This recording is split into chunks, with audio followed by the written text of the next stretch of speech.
Hello guys teaching education में आप सभी का स्वागत है।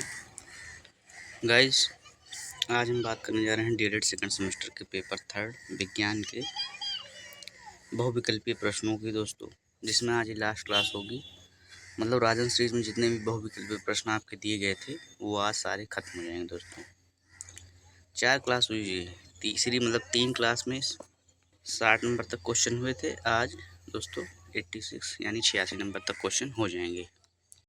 इसमें पहला क्वेश्चन है मीन 61 नंबर कि जिन अम्लों में ऑक्सीजन तथा सल्फर नहीं होते हैं वे कहलाते हैं। जिन अम्लों में ऑक्सीजन तथा सल्फर नहीं होते वे क्या कहलाते हैं? पहला ऑप्शन है हाइड्रोक्सिड, दूसरा ऑप्शन है ऑक्सी अम्ल, तीसरा ऑप्शन है थायो अम्ल, चौथा ऑप्शन है दुर्बल अम्ल। तो दोस्तों जिन अम्लों में ऑक्सीजन तथा सल्फर नहीं होते हैं वे हाइड्रोक्सिड कहलाते हैं। हाइड्रोक्सिड पहला ऑप्शन सही हो जाएगा। फिर 62 नंबर क्वेश्चन दोस्तों, जिन लवणों के जलीय विलयन एक ही प्रकार के धनायन व एक ही प्रकार के ऋणायन देते हैं वे कहलाते हैं। पहला ऑप्शन है समान लवण, दूसरा ऑप्शन बेसिक लवण, तीसरा ऑप्शन अम्लीय लवण और चौथा ऑप्शन है द्वि लवण। तो दोस्तों जिन लवणों के विलयन एक ही प्रकार के धनायन तथा एक ही प्रकार के ऋणायन देते हैं वे कहलाते हैं समान लवण, क्योंकि एक ही प्रकार के धनायन और एक ही प्रकार के ऋणायन दे रहे हैं। तो ऐसे भी समझा जा सकता है दोस्तों कि समान प्रकार के धनात्मक जलीय विलयन और समान प्रकार के ऋणात्मक जलीय विलयन दे रहे हैं तो सामान्य लवण ही होगी, क्योंकि दोनों में कोई अंतर नहीं है। फिर 63 नंबर है और यहाँ पर देखिए दोस्तों एक चीज़ लगा हुआ है, एक ही प्रकार के ये है की पॉइंट इसका, इससे समझा जा सकता है कि सामान्य लवण ही होगा। फिर 63 नंबर क्वेश्चन है कि एसिटिक अम्ल की क्षारकता होती है। एसिटिक अम्ल की क्षारकता होती है पहला 1, दूसरा ऑप्शन है 3, तीसरा ऑप्शन है 2, चौथा ऑप्शन है 4। तो दोस्तों एसिटिक अम्ल की जो क्षारकता होती है वो होती है 1, पहला ऑप्शन हो जाएगा। फिर नेक्स्ट स्लाइड चलते हैं। 64 नंबर क्वेश्चन है कि निम्नलिखित में से जल प्रदूषण का कारण है। पहला ऑप्शन है धुआं, दूसरा ऑप्शन है ऑक्सीजन, तीसरा ऑप्शन है बम विस्फोट, चौथा ऑप्शन है वाहित मल। तो दोस्तों जल प्रदूषण की बात हो रही, वायु प्रदूषण होता तो धुआं आ जाता, ऑक्सीजन तो प्रदूषण है ही नहीं, बम विस्फोट भी वायु प्रदूषण होता है, लेकिन जल प्रदूषण की बात कर रहा तो वाहित मल हो जाएगा दोस्तों। फिर 65 नंबर क्वेश्चन है, अब यहाँ पर वायु प्रदूषण पूछ लिया गया है कि वायु प्रदूषण के क्या कारण है। पहला ऑप्शन है कूड़े का जलना, दूसरा ऑप्शन है आग लगना, तीसरा ऑप्शन है मोटर वाहनों का धुआं। तो दोस्तों वायु प्रदूषण में सभी हो जाएंगे, भाई कूड़ा जलेगा फिर भी धुआं ऊपर ही जाएगा आसमान में, फिर दूसरा आग जलना वही सेम कंडीशन, तीसरा मोटर वाहनों का धुआं सेम कंडीशन। दोस्तों इसमें चौथा ऑप्शन हो जाएगा।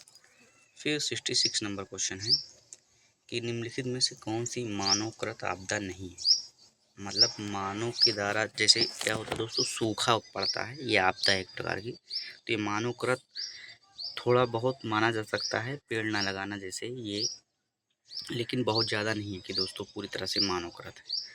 तो इसमें कौन सी आपदा है जो मानवकृत आपदा नहीं है? तो पहला ऑप्शन है अग्निकांड, दूसरा ऑप्शन है बम विस्फोट, तीसरा ऑप्शन है रेल दुर्घटना, चौथा ऑप्शन है भूकंप।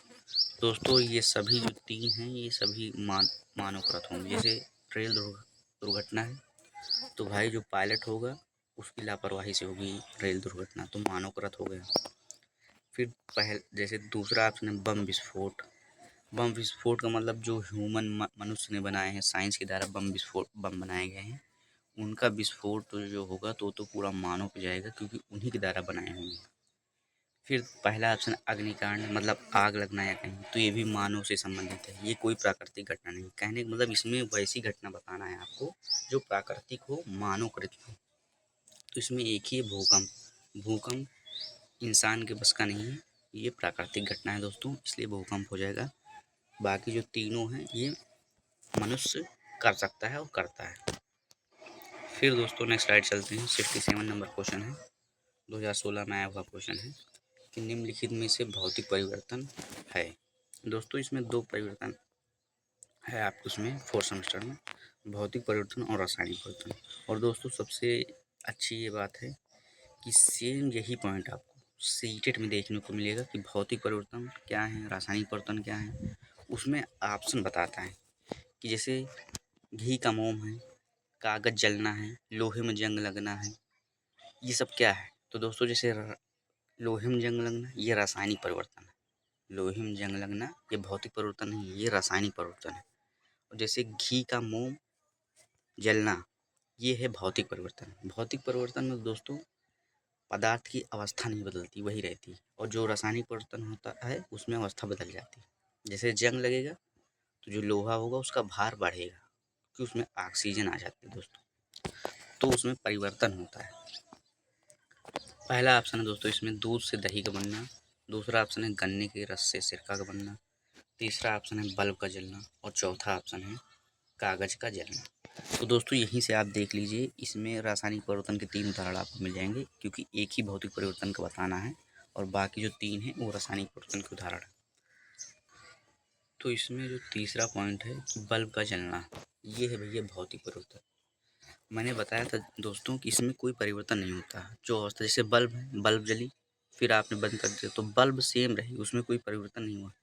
लेकिन रासायनिक परिवर्तन में पदार्थ की अवस्था बदल जाती है। जैसे दूध था, दही बनाया आपने, दूध दही हुआ तो दोस्तों दूध तो द्रव में रहता है लेकिन वो थोड़ा सा, दही भी रहती है द्रव लेकिन थोड़ा सा आपने देखा होगा अंतर आता है उसमें, मतलब उसमें एक थोड़ा सा कठोरता आ जाती है, बिल्कुल सॉफ्टनेस नहीं रहती जैसे दूध पानी हो गया ये नहीं। फिर गन्ने के रस से सिरका का बनना, इसमें भी दोस्तों परिवर्तन हो जाएगा। फिर कागज का जलना, कागज रहता है पूरा खत्म हो जाता है, कागज राख बन जाता है तो इसमें परिवर्तन हो रहा है। तो ये दोस्तों रासायनिक परिवर्तन है तीनों, ये चीज़ ध्यान दीजिएगा आप। फिर 68 नंबर क्वेश्चन है कि नींबू में पाया जाने वाला अम्ल है, नींबू में पाया जाने वाला अम्ल है। दोस्तों 7-8 प्रकार के अम्ल हैं और ये दोस्तों सीटेट में भी पूछा जाता है। जैसे दोस्तों जैसे नींबू में पाया जाने वाला पूछा गया इसमें। फिर चींटी के डंक में कौन सा पाया जाता है, तो पहले इसको देख लेते हैं। नींबू में पाया जाने वाला अम्ल, पहला है सल्फ्यूरिक अम्ल, दूसरा ऑप्शन है एसिटिक अम्ल, तीसरा ऑप्शन नाइट्रिक अम्ल, चौथा ऑप्शन है साइट्रिक अम्ल। तो दोस्तों नींबू में पाया जाने वाला अम्ल है साइट्रिक अम्ल और जो चींटी के डंक में पाया जाता अम्ल है वो फार्मिक अम्ल है दोस्तों, फार्मिक अम्ल जो चींटी के डंक में पाया जाता है। फिर दोस्तों 69 नंबर क्वेश्चन है विटामिन डी का सबसे सस्ता प्राकृतिक स्रोत कौन सा है। दोस्तों मैंने पूरी विटामिन की जो विटामिन जितनी भी हैं दोस्तों, जैसे वसा में घुलनशील, जल में घुलनशील, 2 प्रकार की विटामिन होती है। आपको उसमें बहुत क्वेश्चन ही बार आया भी कि वसा में घुलनशील बताओ, जल में घुलनशील बताओ। तो दोस्तों मैंने इसकी ट्रिक बताई थी, आप एक याद कर लीजिए, दूसरा तो अपने आप याद हो जाएगा। जैसे क्या भैया जल में घुलनशील, जल की इंग्लिश क्या होती है वाटर, और वाटर कहाँ पर, बिसलेरी जो आपको सर्दी जुकाम हो गया या गर्मी में कोल्ड ड्रिंक पीते हैं तो बॉटल में कोल्ड ड्रिंक, बॉटल में कोल्ड ड्रिंक, तो BC जल में घुलनशील। और वसा में घुलनशील जो बची जैसे ABCDEK होता है तो BC निकल गया, ADEK बचा, तो ये हो गया वसा में घुलनशील। विटामिन डी का सबसे सस्ता प्राकृतिक स्रोत है सूर्य की रोशनी। दोस्तों इसमें सारे ऑप्शन देखने की कोई जरूरत नहीं, आप भी जानते होंगे। फिर नेक्स्ट स्लाइड चलते हैं। 70 नंबर क्वेश्चन है कि सरौता में आलम्ब होता है। पहला ऑप्शन किनारे पर, दूसरा ऑप्शन बीच में, तीसरा ऑप्शन किनारे तथा बीच के मध्य, चौथा ऑप्शन इनमें से कोई नहीं। सरौता में आलम्ब होता है तो पहला ऑप्शन किनारे पर, दूसरा ऑप्शन बीच में, तीसरा ऑप्शन किनारे तथा बीच के मध्य और चौथा ऑप्शन इनमें से कोई नहीं। तो सरौता में जो आलम्ब होता है वो दोस्तों किनारे पर होता है। फिर 71 नंबर क्वेश्चन है घड़ी को, ये दोस्तों ये भी 2016 में आया हुआ है, ये भी 2016 में आया हुआ है। घड़ी को चाबी देने में संग्रहण करते हैं, घड़ी को चाबी देने में संग्रहण करते हैं कौन सी ऊर्जा, वो मतलब इसका जो पूछ रहा दोस्तों कि भैया हम घड़ी में जब चाबी लगाते हैं तो ये कौन सी ऊर्जा हम काम करती है। पहला है गतिज ऊर्जा, दूसरा ऑप्शन है गुरुत्वीय त्वरण, कोई मतलब नहीं त्वरण उरण का, फिर तीसरा ऑप्शन है स्थितिज ऊर्जा, चौथा ऑप्शन है सामर्थ्य।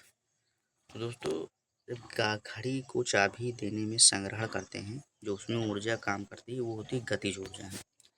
स्थितिज ऊर्जा क्या होती है, स्थितिज ऊर्जा वो होती है जैसे टेबल पर रखी पुस्तक में स्थितिज ऊर्जा है, टेबल पर मेज पर रखी पुस्तक स्थितिज ऊर्जा। ये भी दोस्तों सीटेट में क्वेश्चन पूछा जाता है कि कोई पुस्तक मेज पर रखी है तो उसमें कौन सी ऊर्जा कार्य कर रही है, ये होता है स्थितिज ऊर्जा। घड़ी को चाबी देने में कौन सी ऊर्जा कार्य कर रही है, गतिज ऊर्जा। फिर नेक्स्ट राइट करते हैं दोस्तों, एलिसा परीक्षण किया जाता है, एलिसा परीक्षण किया जाता है। पहला ऑप्शन है कैंसर में, दूसरा ऑप्शन है 6 में। 2016 के सेकंड शिफ्ट में आए हुए हैं क्वेश्चन है दोस्तों सभी।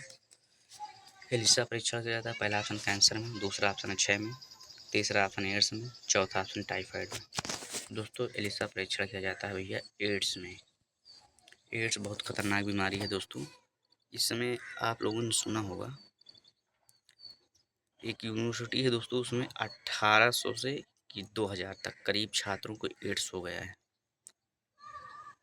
और मतलब काफ़ी हाईलाइट हुआ ये 1-2 महीने पहले की बात है। मतलब इतनी बड़ी संख्या में लोगों को एड्स हो गया, ये सबसे ताज्जुब की बात है। और इसका कोई इलाज नहीं है, आप जानते हैं। इलाज यही है कि खुद से असुरक्षित मतलब ज़्यादातर लोग खुद को सेफ रखना। 73 इसमें एक टॉपिक है दोस्तों आपका एड्स, पूरा बाकायदा फिगर वगैरह हर चीज़ दी गई है। अच्छा टॉपिक है, मतलब इम्पोर्टेंट है, क्वेश्चन भी आते हैं, ऐसी बात नहीं है। जैसे एड्स का फुल फॉर्म ही आता है दोस्तों, एक्वायर्ड इम्यून डिफिशियंसी सिंड्रोम होता है एड्स का फुल फॉर्म। 73 नंबर क्वेश्चन दोस्तों, बहुत लंबी क्लास हो जाएगी।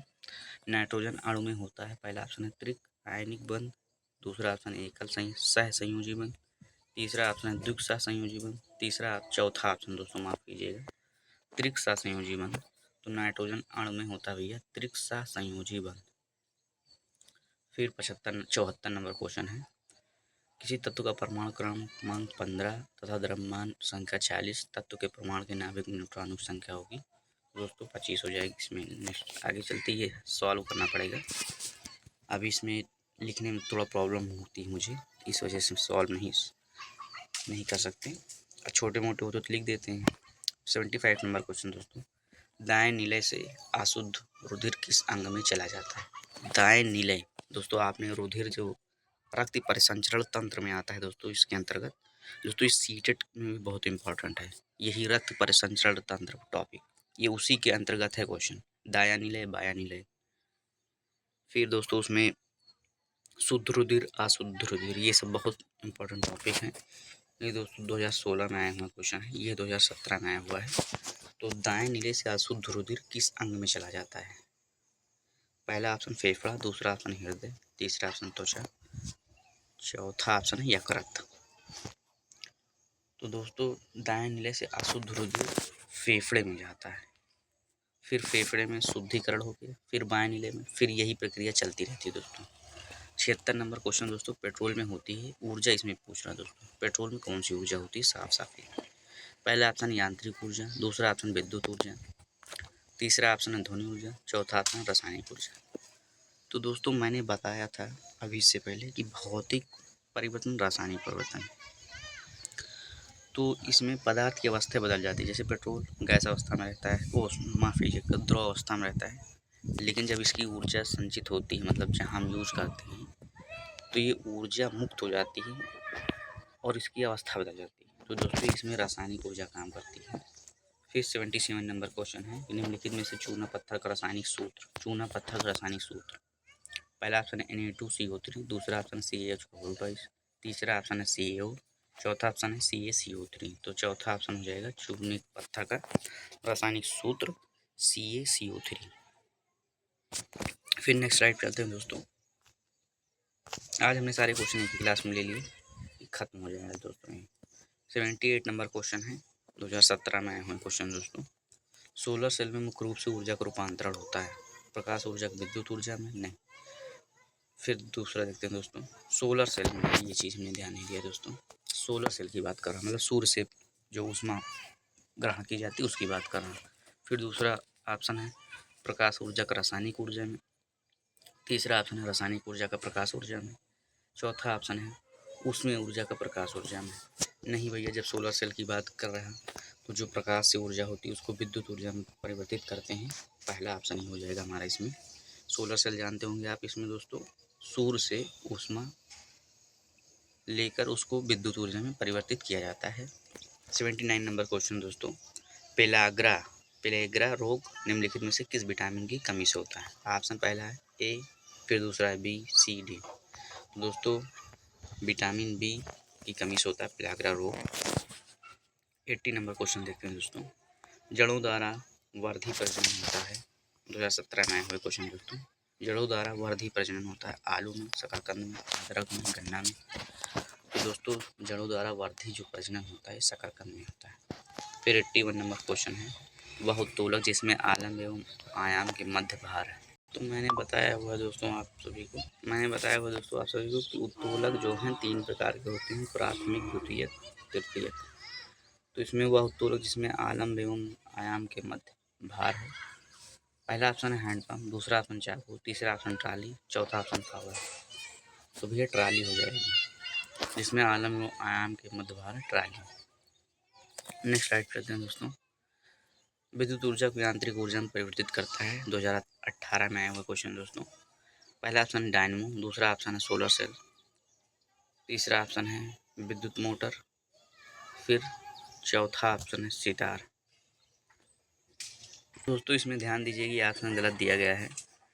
अभी तुरंत हम लोग पीछे पढ़े हुए कि सोलर सेल प्रकाश ऊर्जा को विद्युत ऊर्जा में परिवर्तित करता है, तो भैया सोलर सेल नहीं होगा, इसमें हो जाएगा डायनमो। डायनमो करता क्या है, विद्युत ऊर्जा को यांत्रिक ऊर्जा में परिवर्तित करता है दोस्तों। विद्युत मोटर का कोई इसमें रोल नहीं दोस्तों, सितार का भी कोई मतलब नहीं। फिर तीसरा 83 नंबर क्वेश्चन है, अम्लवीय पदार्थ हैं जो, पहला ऑप्शन है जल से अभिक्रिया करके हाइड्रोजन गैस उत्पन्न करते हैं, दूसरा ऑप्शन है जलीय विलयन में हाइड्रोनियम आयन H3O+ आयन देते हैं, बनाते हैं दोस्तों। फिर तीसरा ऑप्शन है जलीय विलयन में हाइड्रोजन आयन H- देते हैं, चौथा ऑप्शन उपरोक्त में से कोई नहीं।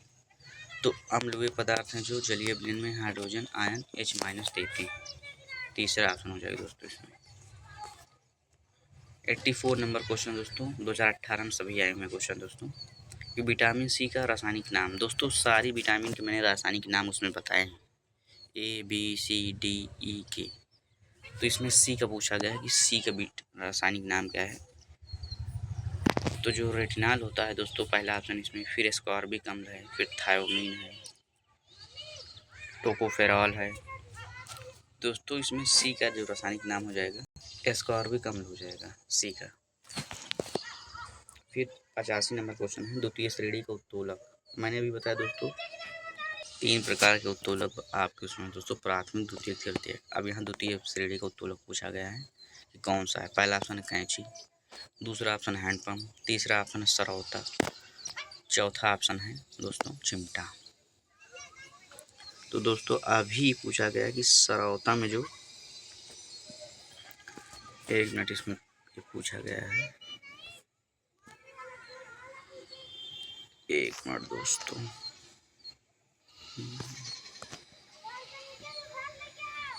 ये मिल गया क्वेश्चन। ओह चलिए नहीं मिल रहा है दोस्तों, देखते हैं। द्वितीय श्रेणी का उत्तोलक जो सरौता है, सरौता से संबंधित क्वेश्चन था, मुझे याद नहीं, अभी इससे पहले निकल गया। फिर 86 नंबर क्वेश्चन है कि इनमें से कौन सा सूचक इंडिकेटर नहीं है।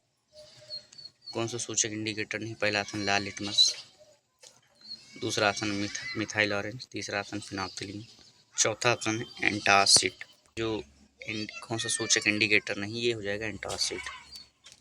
थैंक यू दोस्तों, उम्मीद करता हूँ आपको क्वेश्चन समझ में आए होंगे, वीडियो पसंद आई होगी दोस्तों। वीडियो को लाइक और चैनल को सब्सक्राइब कर लीजिएगा, और अपने फ्रेंड्स जो ग्रुप्स बने हैं उनमें शेयर कर दीजिएगा। नेक्स्ट क्लास में मिलते हैं हम सभी। थैंक यू दोस्तों, आप सभी अपना ख्याल रखिएगा।